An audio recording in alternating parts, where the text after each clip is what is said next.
Selamat datang di video kali ini. Still with me, Miss Ike, dalam mata kuliah English Syntax.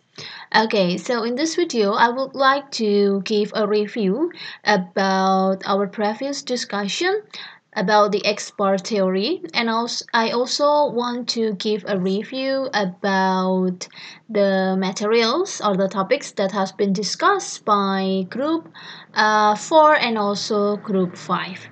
Okay, so I would like to start our discussion with the export theory.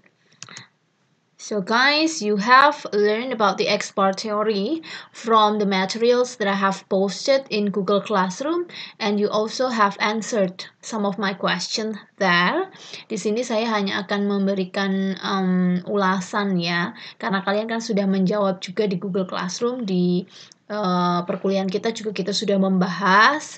Jadi saya kasih videonya supaya misalnya ada yang lupa bisa diputar lagi video ini untuk bahan belajar nantinya. Okay, so export theory itu apa? Export theory makes the simple proposal that every phrase in every sentence in every language is organized the same way. Jadi export theory ini adalah sebuah pemahaman bahwa di setiap frasa ya, jadi semua frasa, setiap frasa di semua bahasa, di setiap kalimat mereka itu disusun dengan cara yang sama. Ya, jadi saya ulangi sekali lagi, export teori ini muncul karena pemahaman bahwa setiap frasa pada setiap kalimat, pada setiap bahasa itu disusun dengan cara yang sama. Bagaimana caranya? Caranya adalah bahwa every phrase itu pasti punya head.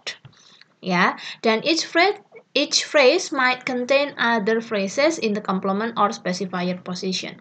Jadi setiap frasa itu punya head dan setiap frasa itu juga bisa tersusun atas complement atau specifier. Oke. Nah, kemudian dari sini maka kita bisa tarik kesimpulan bahwa the sentence organization in our mind ya, penyusunan kalimat di dalam otak kita in our competence. Jadi setiap penutur, kita ini semua kan penutur ya. Semua manusia itu punya language competence. Karena kita punya language competence, kita bisa menyusun kalimat. Nah, di otak kita itu sebenarnya sudah tersusun suatu kompetensi di mana kita bisa membuat kalimat dengan cara seperti digambarkan di dalam tree diagram seperti ini.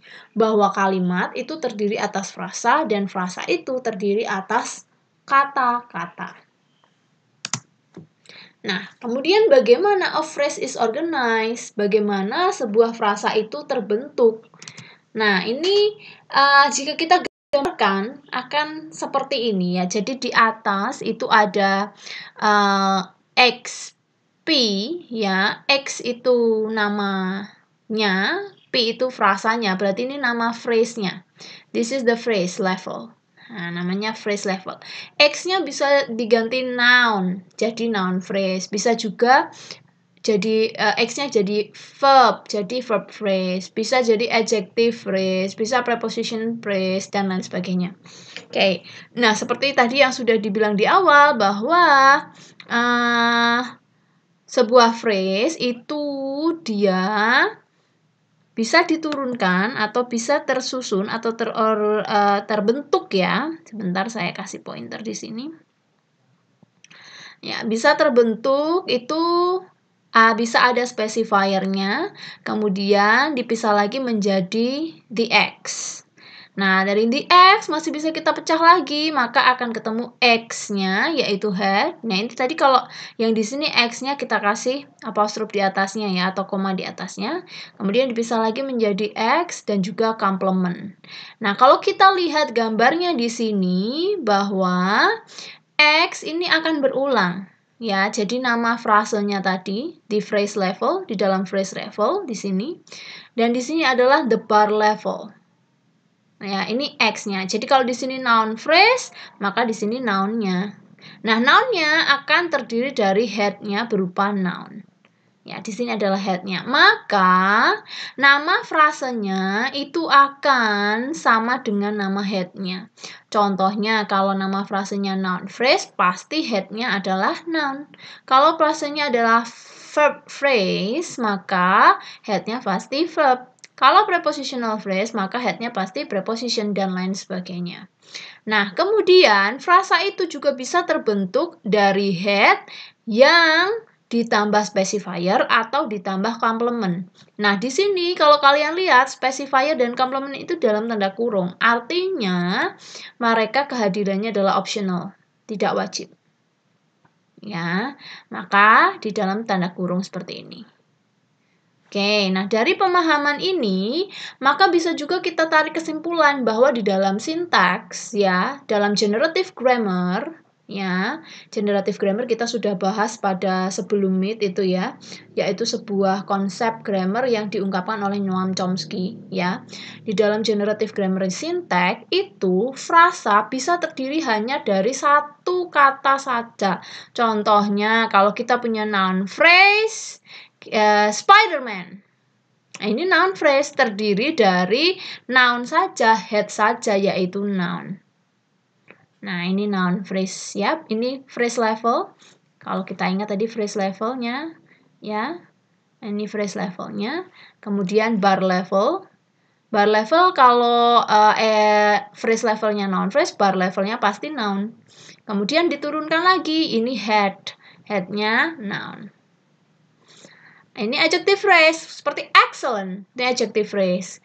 Bar levelnya adjective, headnya adjective.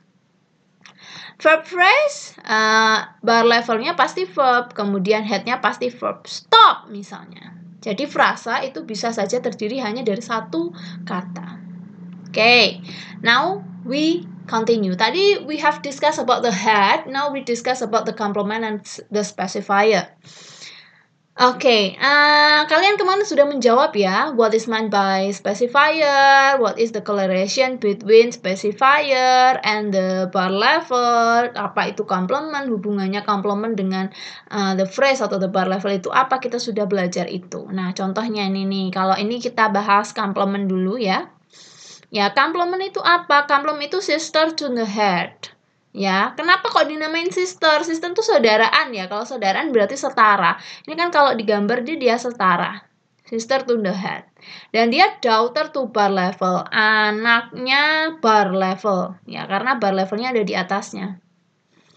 Nah, contoh kalau sebuah frasa yang punya complement. Near campus misalnya, near campus itu prepositional phrase. Prepositional phrase maka bar levelnya pasti preposition ya. Kita pecah jadi dua ya.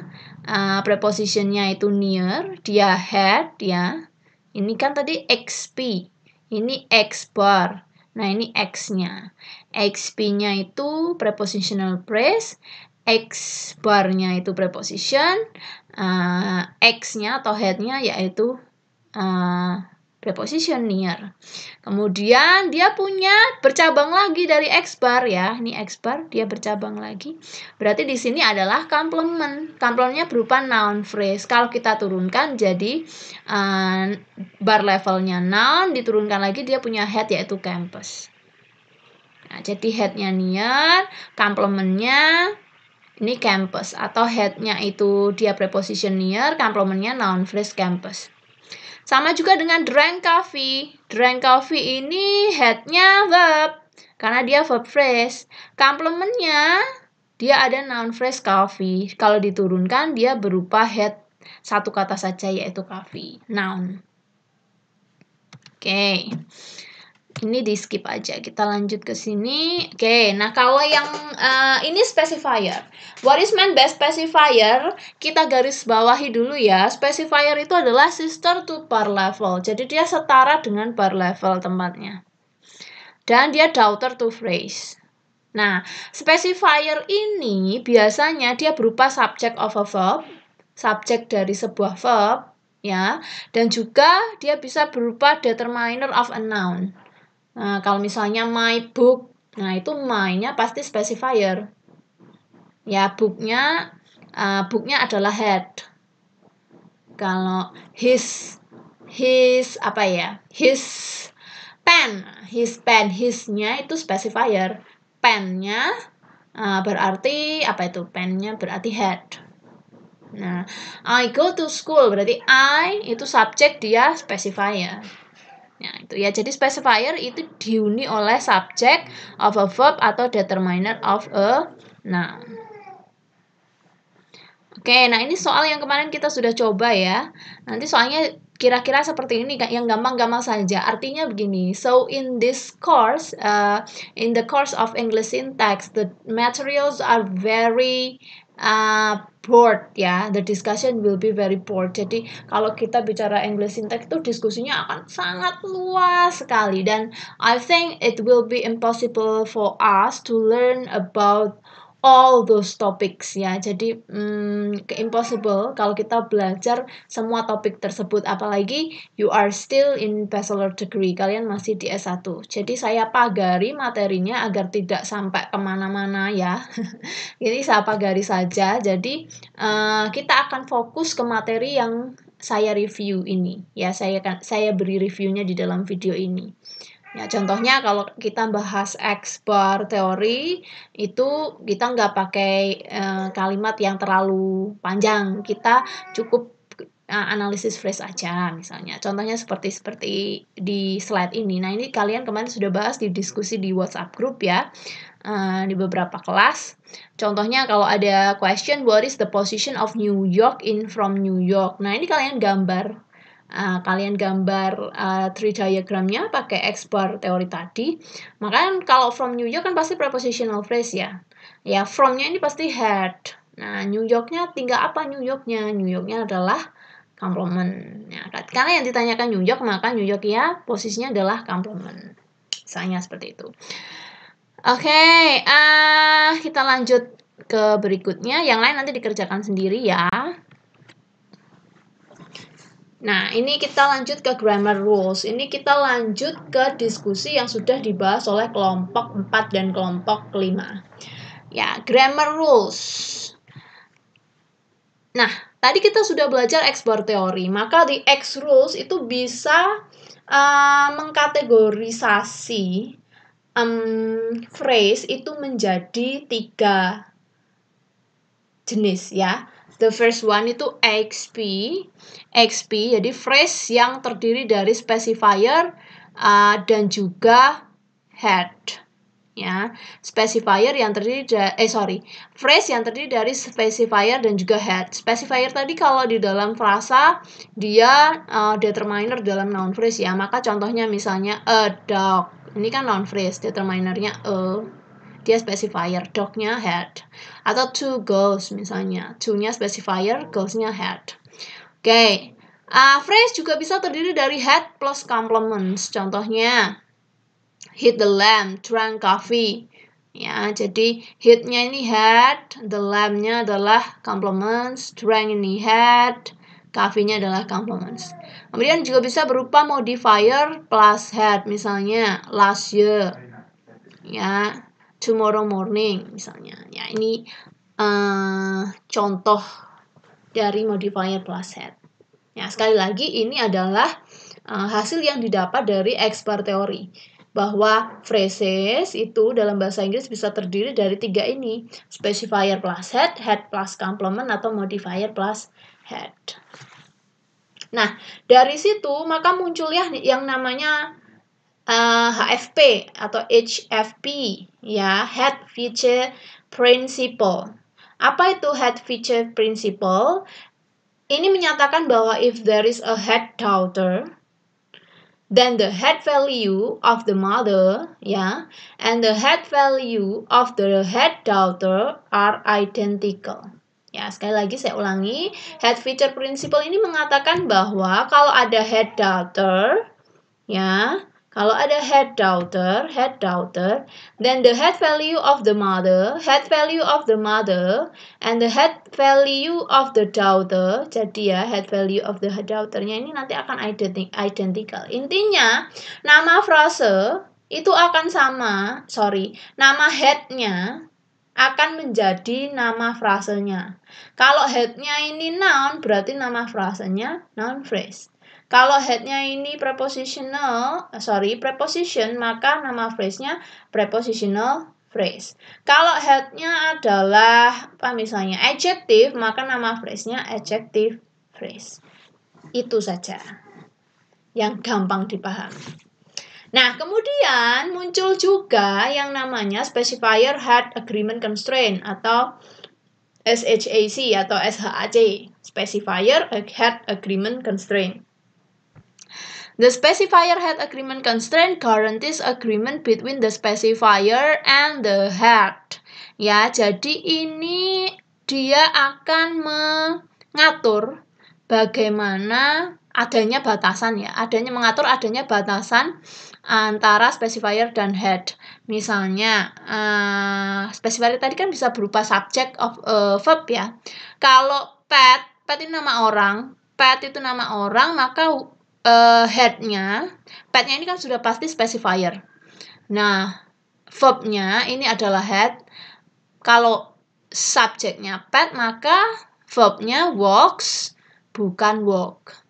Karena ini berarti simple present tense. Ya, pet nama orang, berarti dia he. Nah, verb-nya pakai s, walks. Kalau walk, salah. Kalau specifier-nya I, maka verb-nya atau head-nya itu tidak boleh are, tidak boleh is, tapi am. Maka I am from Germany. Contohnya itu. Nah, kemudian bisa juga specifier head agreement ini, karena specifier bisa berupa determiner juga ya. Jadi nanti akan ada aturan number agreement between a determiner and a head noun in a noun phrase. Misalnya kita pakai this, ini specifiernya. This itu satu ya, maka noun-nya book, bukan books. Nah, tapi kalau those, maka determinernya those, specifiernya those, maka noun-nya pakai s, books, bukan book. Nah, karena ini plural. Nah, contohnya seperti itu. Nah, kita ambil yang gampang saja. Tidak perlu membahas tentang lexical entry yang pakai kurung buka besar-besar itu. Jadi saya saring materinya biar tidak terlalu rigid. Nanti kalau kalian mau belajar lebih lanjut bisa pas kalau pengen lanjut S2. Oke, selanjutnya ada complements of verbs, ya. Tadi kita membahas head, sekarang kita membahas complements of verbs. Kalau kita pelajari lagi, kalau kita perhatikan, sebenarnya verb di dalam bahasa Inggris itu bisa terbagi dua, finite dan non-finite. Finite itu apa? Finite itu kalau mengandung tenses. Jadi dia bisa present, past, bisa plain. Present itu sudah terjadi, present itu saat ini atau regularity, kemudian past itu sudah terjadi, kemudian plain. Nah, contohnya kalau present itu he drives a car, kalau past itu he drove a car, kalau plain itu they drive a car. Nah, non-finite ini tidak menunjukkan tenses. Contohnya the base form, ya, he wants to drive a car. Kemudian kalau kita pakai present participle ya, driving a car, jadi verb ditambah ing itu ya. Driving a car, he sang a song. He was driving. He is proud of driving a car. Nah, atau past participle. Past participle ini contohnya pakai driven by the mentor. He worked. The car was driven by him. He has driven the car. Pakai verb 3. Kemudian ada infinitive. Kalau infinitive pakai to plus verb 1. He has to drive. Nah, aturannya seperti apa? From sharing and finite versus non-finite. Kalau kita punya subjek they, maka they write to her, boleh, maka nanti akan jadi present. Ya, atau they wrote to her, menjadi past. Ya, tinggal tergantung maksudnya mau present atau past. Tapi kalau kita mau pakai to be, misalnya they are kind to other, ini benar. Tapi kalau they be kind, salah. Ya, maka they itu aturannya kalau they, kita mau pakai linking verb to be, maka pakai are. Jangan pakai be. Nah, contoh yang lain, they want to write. Ini pakai infinitive, they want to write. Tidak boleh they want to wrote, karena to infinitive itu to ditambah verb 1 aturannya. Ya. Kalau pakai be, they want to be kind to other. Ini benar, tapi kalau they want to are, tidak boleh, karena sudah ada to-nya. Oke. Nah, ini contoh. Kemudian di sini kita ke sini dulu. Maka ada English Declarative Sentence Rule, ada rule yang menyatakan tentang kalimat deklaratif dalam bahasa Inggris. Kalimat deklaratif itu yang statement ya. Jadi kayak kalimat berita. For an English declarative sentence to be well formed, kalau mau bikin kalimat English deklaratif ya, yang bagus, yang benar, yang benar secara sintaksis, secara gramatika, its verb form value ya, verbnya harus finite, harus menunjukkan itu tadi tenses. Contoh, ABC ini boleh. The student knows the answer, maka dia present. The student knew the answer, dia past. The students know the answer, ini present. Tapi kalau the student knowing, salah, tidak boleh ada knowing. The student habis subject the student kok knowing, salah. Nah, the students know, tidak boleh. Ya, verb 3, tahu-tahu subject terus verb 3 itu tidak ada aturannya. Nah, itu aturan dalam verb complement. Nah, berikutnya kita beranjak ke complements of adjectives. Ya, two types of adjectives and complement types. Oke, jadi di dalam bahasa Inggris itu ada dua jenis adjektif. Dua jenis adjektif ketika berhubungan dengan complement selection ya atau pemilihan complement. Ada adjektif yang nggak butuh complement, tapi ada adjektif yang harus pakai complement. Contohnya seperti di bawah ini ya, contoh 28 dan contoh 29. Nah, kalau adjektif despondent ini ya, the monkey seems despondent, itu nggak boleh berhenti kalimatnya, harus ada complementnya. Despondent ini adjektifnya, maka harus disambung. Jadi dia tidak boleh berhenti di despondent. Ya, jadi the monkey seems despondent that it is in a cage. Tapi kalau ada adjektif intelligent, misalnya he seems intelligent, itu dia tidak membutuhkan complement. Ya, jadi tidak perlu ada to study medicine. He seems intelligent, itu sudah cukup. Ya, maka caranya bagaimana? Nah, yang seperti ini berarti seperti tadi bisa disimpulkan bahwa adjektif ada yang butuh complement, ada yang tidak membutuhkan complement sama sekali untuk membuat kalimat yang well formed. Contoh lain, monkeys are eager. Nah, kalau ini eager itu apa? Harus pakai to, eager to live. Nggak boleh eager living. Misalnya gitu ya. Nah, kemudian the chicken seems fond of, bukan seems fond with, tapi seems fond of the farmer, dan lain sebagainya. Nah, ini peraturan. Contoh yang nomor 29 ini menunjukkan bahwa adjektif seperti eager ya, kemudian fond dan compatible ini membutuhkan complement.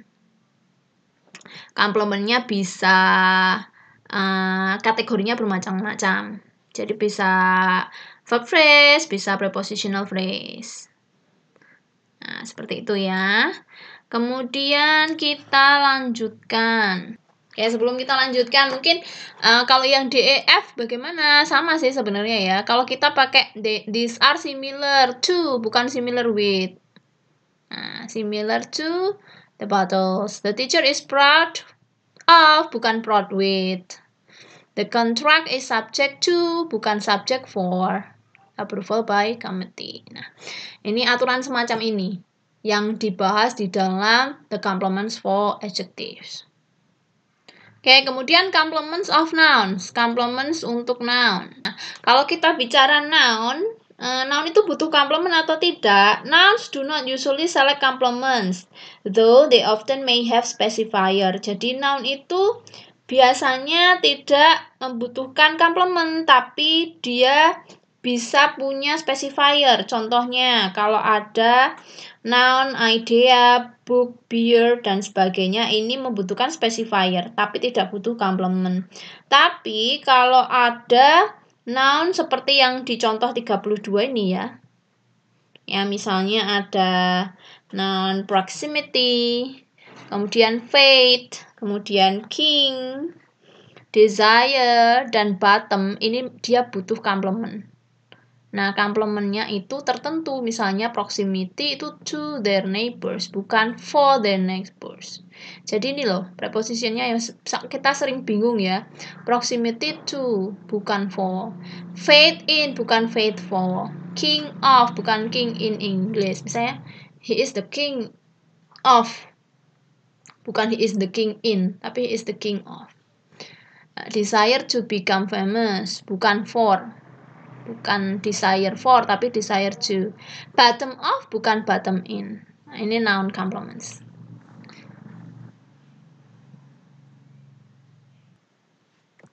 Oke, berikutnya adalah feature specification for the subject. Ini yang dibahas di kelompok 5 ya.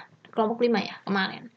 Oke, ada restriction on the subject. Jadi subjek itu punya batasan. Kalau kita bicara kalimatnya seperti ini, John, subjeknya John, ataupun some books, ataupun the spy, itu kita boleh pakai disappeared. Kalimatnya semua berterima. John disappeared, some books disappeared, the spy disappeared. The teacher boleh subjeknya atau pakai the monkey atau pakai he, fooled the students. Oke, ini berterima. Tapi kalau verbnya rains, maka subjeknya it, tidak boleh John, tidak boleh there. Nah, itu restriction dari subjek. Kalau verbnya adalah lies a man in the park, maka there subjeknya. Kita tidak boleh pakai the spy. Nah, ini restriction ya, batasan yang boleh menjadi subjek di dalam kalimat. Oke.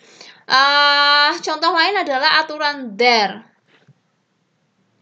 Aturan there ini kita bisa pakai di kalimat 38 sama 39.